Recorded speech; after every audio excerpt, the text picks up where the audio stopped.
హల్లెలూయా. నేను కూడా సేవకుడిగా వాడబడుతూ మరి అమ్మగారికి లివర్ ఇన్స్పెక్షన్ ఉంది.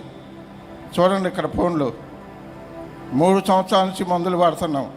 గుంటూరు విజయవాడ హాస్పిటల్లో పోయిన సంవత్సరం అయ్యగారు ప్రార్థన చెయ్యకముందు ఆపరేషన్ చేయాలమ్మ 3 లక్షలు చూసుకోమన్నారు. మరి ఆయనకు ప్రార్థన చేశాక అమ్మ ఆపరేషన్ అవసరం లేదులే మందులు తగ్గిపోయిద్దని ఇప్పుడు విజయవాడలో ప్రముఖ డాక్టర్ అయ్యగారి దగ్గరకు రండి, మీరు ఇంకొక 4 తీసుకురండి. చాలామంది సందేహపడుతున్నారు మన ఇక్కడికి రావాలంటే అయ్యగారి దగ్గరికి. మీకు అంత నమ్మకం లేకపోతే వెళ్ళండి అమ్మా. వాళ్ళు ఏమైనా లక్షలు అడుగుతున్నారా, కోట్లు అడుగుతున్నారా? ఒక హాస్పిటల్కి పోతే బిజినెస్ చేస్తూ ఉన్నారు. 1 లక్ష ఆడ పెట్టండి, మరి 2 లక్షల ఆపరేషన్కి 3 లక్షల రక్తానికి అంటున్నారు. ఉచితంగా స్వస్థతలు చేసి పరిశీలిస్తుంటే సేవకులు మీకేమైంది, ఛార్జీలు ఖర్చులే కదా, మహా అయితే ఒక 100 రూపాయలు కొబ్బరి డబ్బాక కొనుక్కునేది మనం.